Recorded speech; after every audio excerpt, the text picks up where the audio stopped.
إياك نعبد وإياك نستعين اهدنا الصراط المستقيم.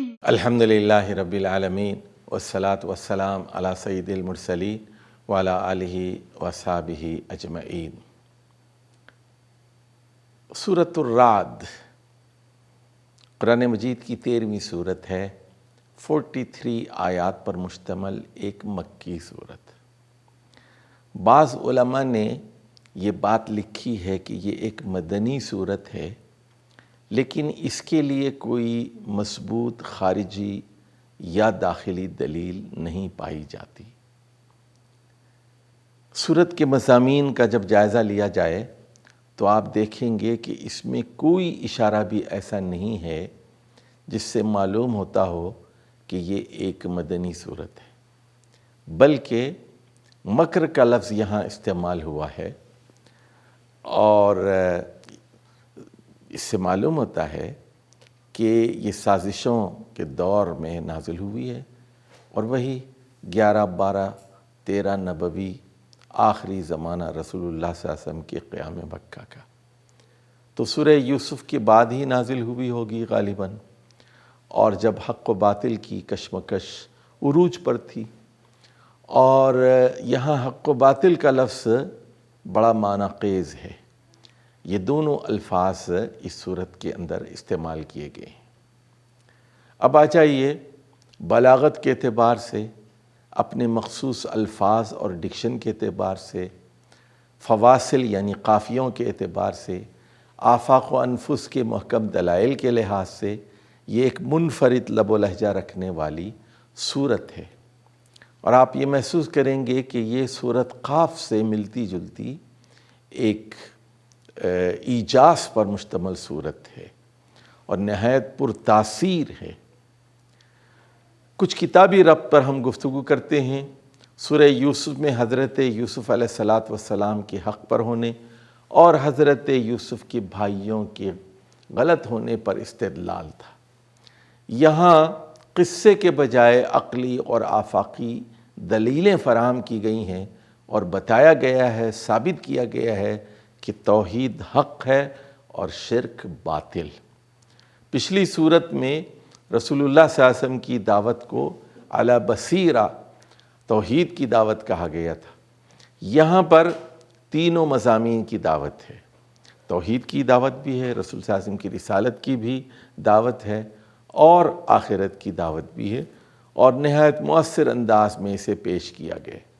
اگلی صورت ابراہیم علیہ السلام کے ذکر پر مشتمل ہے، صورت ابراہیم، اور اس میں یہ بتایا گیا ہے کہ شکر کے نتیجے میں ہی توحید کے فطری جذبات پھوٹتے ہیں، اور سورہ یوسف میں بھی اولو الالباب کا ذکر تھا، یہاں سورۃ الرعد میں بھی اولو الالباب کا ذکر ہے، اور اگلی صورت ابراہیم میں بھی عقل مندوں سے مطالبہ کیا گیا ہے کہ وہ ان دلائل پر غور کریں، اور آپ صلی اللہ علیہ وسلم کی دعوت توحید کو قبول کرتے ہوئے، آپ کی رسالت کو مانتے ہوئے، آخرت کی زندگی کو تسلیم کر کے اپنی زندگی میں تبدیلیاں لے آئیں۔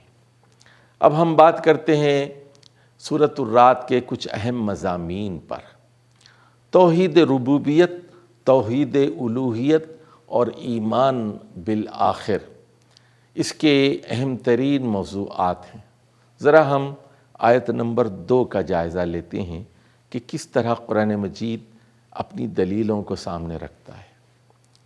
فرمایا گیا، اللہ الذی رفع السماوات بغیر عمد ترونہا، اللہ ہی کی ہستی وہ ہے جس نے آسمانوں کو بلند کیا بغیر ستونوں کی جو تمہیں نظر آ سکے۔ ثم استوى علی العرش، پھر وہ عرش پر بلند ہوا۔ وسخر الشمس والقمر، اور اس نے سورج کو چاند کو مسخر کر دیا، فائدہ بخش بنا دیا اور محکوم بنا دیا۔ کل یجری لاجل مسمی، یہ ساری چیزیں ایک وقت مقررہ تک گردش کرتی رہیں گی۔ یدبر الامر، اللہ تعالیٰ اوامر کی تدبیر کرتا ہے، مدبر ہے، تدبیر کرنے والا، یدبر الامر، یفصل الآیات لعلکم بلقاء ربکم توقنون۔